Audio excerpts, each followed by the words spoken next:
नमस्कार दोस्तों, वाईपी सलाम की ऑनलाइन यूट्यूब क्लासेस में आपका स्वागत है। बात करते हैं आज राजस्थान पुलिस स्पेशल क्लास के अंदर पाचन 4 लेके आए हैं, ठीक है, जिसमें हमने पाचन में आहार नाल को शुरू किया था।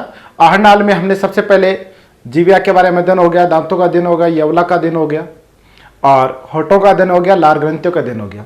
उसके बाद में ग्रसनी होगी, ग्रसिका हो गई। उसके बाद में आमाशय हो गया। आमाशय के बाद की अगर बात करें तो आज आता है छोटी आंत, ठीक है। तो आज हमारी चर्चा होगी छोटी आंत पे। छोटी आंत, तो हमने जो लास्ट टाइम में आमाशय तक बात की थी, उस आमाशय का जो अंतिम सिरा है वो छोटी आंत से जुड़ा हुआ होता है, ठीक है। अब बात करें कि आमाशय क्या चीज होती है, तो पहली बात होती है कि जो आहार नाल होती है हमारी, आहार नाल का सबसे लंबा भाग छोटी आंत होता है। आहार नाल का सबसे लंबा भाग, आहार नाल का सबसे लंबा भाग क्या होता है? छोटी आंत होता है, ठीक है। और आहार नाल की अगर लंबाई की बात करें, चौड़ाई की बात करें, या इसको आहार नाल, जो आहार नाल का सबसे लंबा भाग है, इसको छोटी आंत क्यों कहते हैं? देखो मैंने लिख दिया लंबा भाग या सबसे लंबा हिस्सा, लेकिन इसको छोटी आंत क्यों कहते हैं? इसलिए छोटी आंत कहा जाता है कि इसका जो व्यास होता है, छोटी आंत का व्यास बहुत ही कम होता है, लगभग 2.5 सेंटीमीटर होता है। छोटी आंत की चौड़ाई कम होने के कारण छोटी आंत का नाम छोटी आंत पड़ा, जबकि लंबाई के आधार पर यह सबसे आहार नाल का सबसे लंबा भाग होता है। अगर बात करें लंबाई की, तो देखो छोटी आंत की लंबाई महिलाओं में ज्यादा होती है, और ये महिलाओं के अंदर इसकी लंबाई होती है लगभग 24 फीट या 7 मीटर कह दो, 24 फीट या 7 मीटर होती है। अगर बात करें पुरुष सदस्य की, तो पुरुष सदस्य के अंदर आहार, इसकी छोटी आंत की लंबाई 22 फीट होती है, या कह दो 6.5 मीटर होती है। तो देखो छोटी आंत मानव शरीर के जो आहार नाल है उसका सबसे लंबा भाग होता है। छोटी नाम उसका चौड़ाई के कारण पड़ा, चौड़ाई सबसे कम है, लगभग 2.5 सेंटीमीटर या 2.5 सेंटीमीटर, जबकि इसकी लंबाई देखे जाए तो पुरुषों और महिलाओं के अंदर लंबाई अलग अलग होती है। पुरुषों के अंदर इसकी छोटी आंत की जो लंबाई होती है वो होती है 22 फीट यानी 6.5 मीटर, जबकि महिलाओं के अंदर इसकी जो लंबाई होती है वो होती है 24 फीट यानी ज्यादा होती है। आगे की बात करें कि ये करती क्या है, तो सबसे पहले बात, जो आमाशय से भोजन होता है वो पहुंचता है छोटी आंत में। इसका मतलब भोजन का पाचन सबसे पहले होता है मुख गुहा में, ग्रसनी में भोजन का पाचन होता नहीं है, फिर होता है आमाशय में, आमाशय के बाद में भोजन का पाचन होगा छोटी आंत में। तो पाचन तो मुख गुहा में भी हुआ, पाचन आमाशय में भी हुआ, पाचन छोटी आंत में भी हो रहा है, लेकिन सभी में से सबसे जो वास्तविक पाचन होता है या ज्यादातर पाचन का जो हिस्सा संपन्न होता है वो छोटी आंत में होता है। तो आप ऐसा कह सकते हैं छोटी आंत में भोजन का वास्तविक पाचन होता है। भोजन का वास्तविक पाचन कहां होता है? छोटी आंत में। तो छोटी आंत में भोजन का वास्तविक पाचन होता है, ठीक है। अगली बात करें कि जो भोजन का पाचन होता है उसमें जो भोजन की लुगदी बनती है, भोजन का पाचन होता है उस समय भोजन की जो लुगदी बनती है उस लुगदी का नाम छोटी आंत में आकर चायल बन जाता है या चायम बन जाता है, ठीक है। तो छोटी आंत में भोजन की लुगदी क्या कहलाती है? चायल कहलाती है। क्या कहलाती है? चायल कहलाती है, यानी वास्तविक पाचन कहां होता है? छोटी आंत में। अब हमारी जो छोटी आंत होती है, ये छोटी आंत के अंदर कुछ ग्रंथियां पाई जाती है। हमारे एक टॉपिक था अंतःस्रावी ग्रंथियां। तो एक जीवधारी कोई भी होता है उसमें 3 प्रकार की ग्रंथियां होती है, अंतःस्रावी ग्रंथि, बहिस्रावी ग्रंथि और मिश्रित ग्रंथि। अंतःस्रावी ग्रंथि हार्मोन स्रावित करती है, बहिस्रावी ग्रंथि एंजाइम स्रावित करती है, और मिश्रित ग्रंथि एंजाइम और हार्मोन दोनों स्रावित करती है। अंतःस्रावी ग्रंथियों की हमने चर्चा की थी। अब हर शरीर के प्रत्येक अंग के अंदर हमारे बहिस्रावी ग्रंथियां स्थित होती है। उसी प्रकार छोटी आंत के अंदर जो ग्रंथि स्थित होती है उसका नाम है आंतरीय ग्रंथि। कौन सी ग्रंथि है? आंतरीय ग्रंथि। ये आंतरीय ग्रंथि आंत रस का श्रावण करती है। किसका श्रावण करती है? आंत रस का श्रावण। कौन करती है? आंतरिक ग्रंथि आंत रस का स्रावण करती है। आंत रस में कई प्रकार के पदार्थ या एंजाइम स्रावित होते हैं। आंत रस से कौन कौन से एंजाइम स्रावित होते हैं? तो उनमें एक तो आता है इरेप्सिन। कौन सा आता है? इरेप्सिन। दूसरा आता है लाइपेज। आगे आता है सुक्रेज। अगला आता है माल्टेज। ठीक है, erepsin, lipase, sucrase, maltase, lactase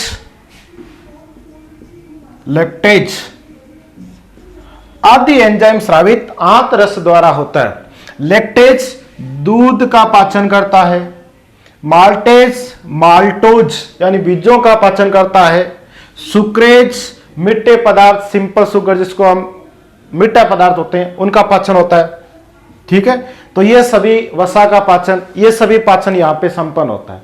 यानी आप कह सकते हैं कि जो व्यक्ति प्रोटीन खाता है, व्यक्ति वसा खाता है, व्यक्ति कार्बोहाइड्रेट खाता है,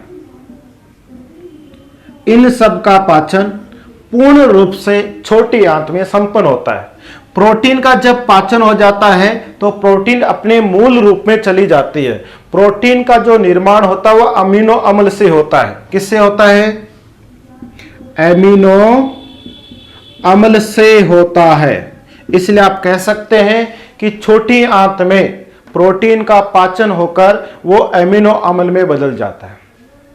वसा का छोटी आंत में पाचन होकर वो ग्लिसरोल में बदल जाता है। ग्लिसरोल में बदल जाता है।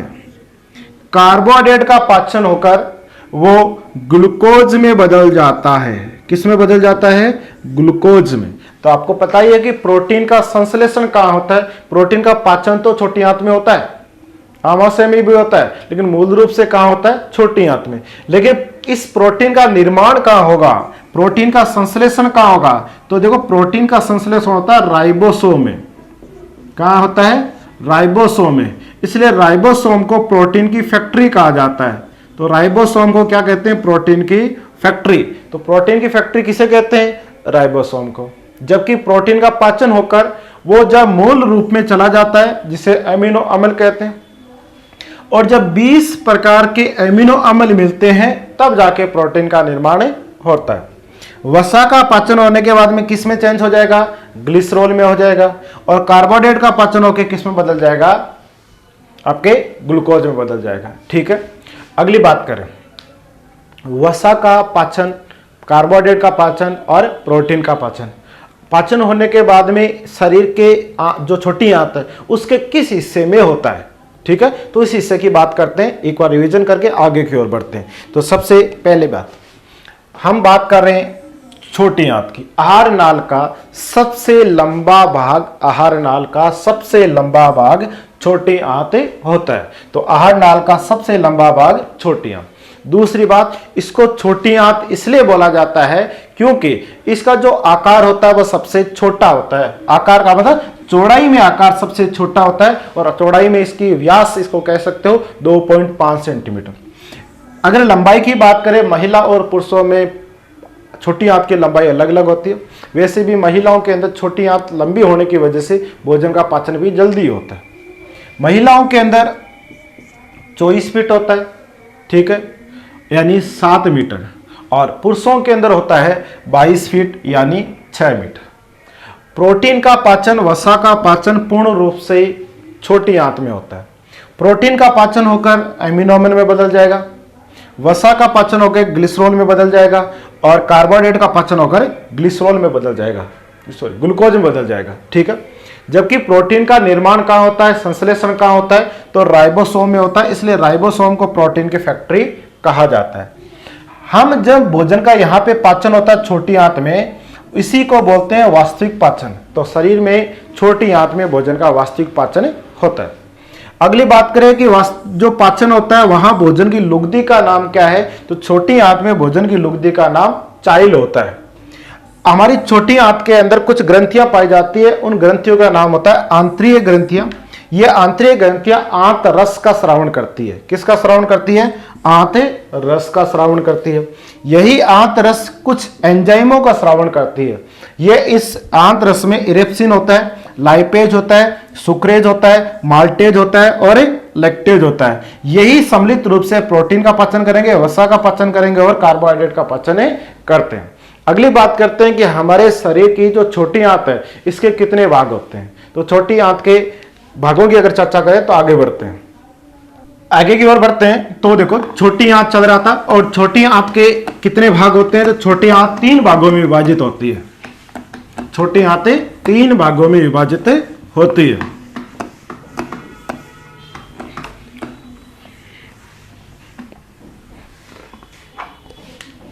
तो छोटी आंत के भाग, छोटी आंत के भाग, देखो छोटी आंत 3 भागों में विभाजित होती है, जिसको एक को कहते हैं जेजुनम, जिसको ग्रहणी भाग बोला जाता है। और जेजुनम की लंबाई या ग्रहणी भाग की जो लंबाई होती है वो 25 सेंटीमीटर होती है। दूसरा होता है डेडुनम, जिसको अग्र शुद्धांतर कहते हैं। इसकी जो लंबाई होती है वो 2.5 सेंटीमीटर होती है। और जो अंतिम भाग होता है इसको कहते हैं इलियम,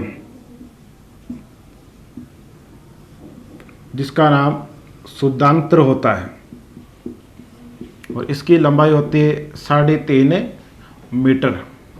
ठीक है, जेजुनम की लंबाई 25 सेंटीमीटर, डेडुनम की लंबाई 2.5 मीटर, इलियम की लंबाई 3.5 मीटर। ठीक है, तो आप ऐसा कह सकते हैं कि छोटी आंत की इनकी लंबाई का अगर क्रम देखा जाए तो लंबाई का क्रम तो सबसे लंबी होती है इलियम, उससे छोटी होती है डेडुनम, उससे छोटी होती है जेजुनम। ये हमारे छोटी आंत की लंबाई का क्रम होता है।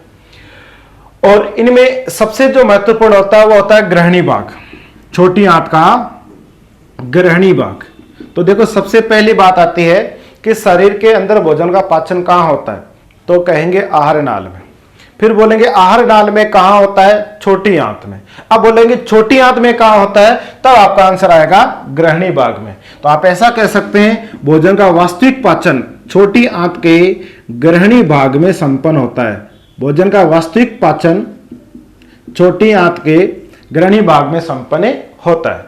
अब देखो जो छोटी आंत का जो ग्रहणी भाग होता है उसके अंदर इधर हमारा लीवर होता है, यकृत जिसको बोलते हैं, इधर हमारा अग्नाशय होता है। ठीक है, लीवर से हमारे पीत रस का निर्माण होगा। लीवर में किसका निर्माण होता है, पीत रस का निर्माण होता है। और अग्नाशय ग्रंथि होती है, उसे अग्नाशय रस का निर्माण होता है, अग्नाशय रस का निर्माण होता है। देखो लीवर को मानव शरीर का जैव रासायनिक प्रयोगशाला भी कहते हैं। तो लीवर को आप कह सकते हो, जो हमारा लीवर होता है, ये अपना जो यकृत होता है, ये मनुष्य के शरीर की सबसे बड़ी ग्रंथि होती है। और आप ऐसा भी कह सकते हैं मानव शरीर का सबसे भारी अंग भी होता है, लगभग 1.5 से 2 किलो का होता है। लीवर को मानव शरीर की जैव रासायनिक प्रयोगशाला कहते हैं, जैव रासायनिक प्रयोगशाला भी कहते हैं। अब देखो इसी लीवर से पीत रस का निर्माण होगा। किसका निर्माण होगा, पीत रस का। जबकि पीत रस का भंडार पित्ताशय में होता है। कहां होता है, पित्ताशय में होता है। पीत रस में कोई एंजाइम नहीं होता। पीत रस के अंदर कुछ वर्णक होते हैं। एक तो इसमें होता है पीत लवण, ठीक है, एक होता है इसमें पीत वर्णक। और ये पीत वर्णक होते हैं, ये 2 प्रकार के होते हैं। एक को बोलते हैं बिल्लुरुबिन, दूसरा होता है जिसको बोलते हैं बिल्लीवर्डिन। बिल्लुरुबिन और बिल्लीवर्डिन होता है। अब ये पीत लवण क्या करता है, लीवर से पीत रस का निर्माण होकर पित्ताशय में आएगा और पित्ताशय से एक ही नलिका के द्वारा छोटी आंत में, अग्नाशय से भी ये छोटी आंत में, दोनों एक ही स्थान पे आके मिलेंगे जो भोजन का पूर्णतः पाचन करेंगे। वसा का पाचन पीत लवण करते हैं, और जब वसा के बड़े बड़े कणों को छोटे छोटे कणों में तोड़ा जाता है तो उसे पाइसीकरण कहते हैं, पाइसीकरण कहते हैं। और पाइसीकरण का ही दूसरा नाम होता है इमल्सीकरण। तो पाइसीकरण या इमल्सीकरण क्या होता है? छोटी आंत में पीत रस द्वारा वसा के कणों को तोड़ने की क्रिया पाइसीकरण या इमल्सीकरण कहलाता है।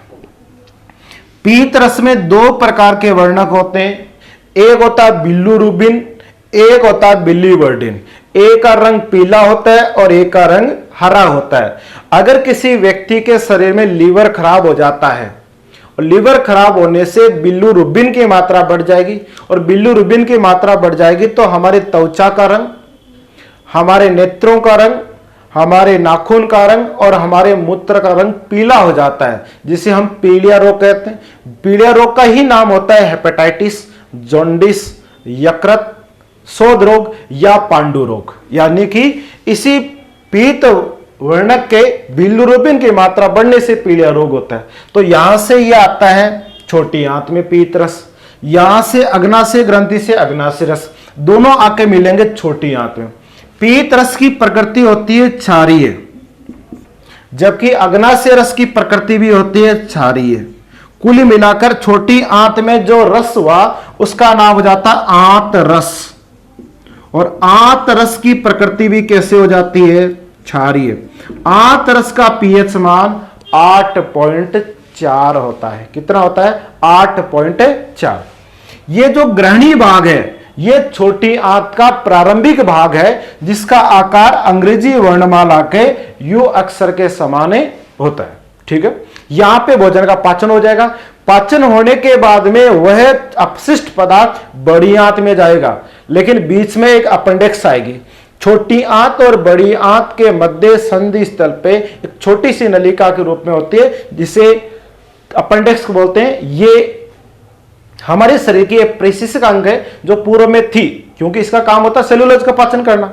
और जब सेलुलोज व्यक्ति खाता ही नहीं है, यानी घास फूस खाता ही नहीं है, तो पाचन करने का कोई काम ही नहीं है। लेकिन आजकल क्या होता है, अपशिष्ट पदार्थ अपेंडिक्स में चला जाने की वजह से वो थैलीनुमा संरचना बढ़ जाती है, व्यक्तियों को ऑपरेशन के माध्यम से निकलवा दी जाती है। ये हमारे शरीर में कई प्रकार की परेशानी उत्पन्न कर देती है, जिसका अपेंडिक्स का ऑपरेशन करके अपेंडिक्स को निकलवा दी जाती है। तो छोटी आंत और बड़ी आंत के संधि स्थल पे क्या पाई जाती है?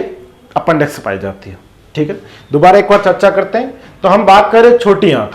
छोटी आंत के 3 भाग होते हैं, ग्रहणी भाग, अग्र शुद्धांत्र भाग और शुद्धांत्र, जिसको आप जेजुनम कह सकते हो, डेडुनम कह सकते हो और इलियम कह सकते हो। इनकी लंबाई आपके सामने है।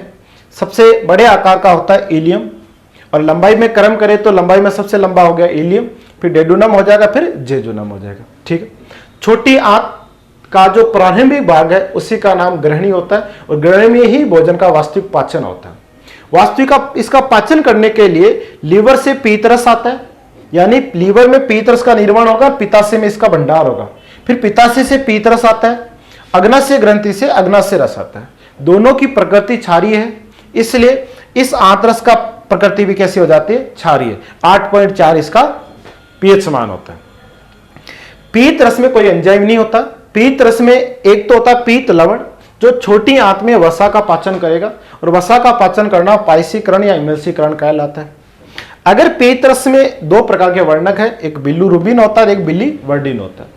अगर लीवर के खराब होने से बिल्लुरुबिन की मात्रा बढ़ जाएगी, और बिल्लुरुबिन की मात्रा बढ़ जाने की वजह से रंग में पीला हो जाएगा, जिसे हम पीला रोग कहते हैं। जैसे नेत्रों का रंग पीला हो जाएगा, नाखून का रंग पीला हो जाएगा, मूत्र का रंग पीला हो जाएगा, आपके यूरिन ये सब पीला हो जाएगा, इसे पीलिया रोग नाम पड़ा।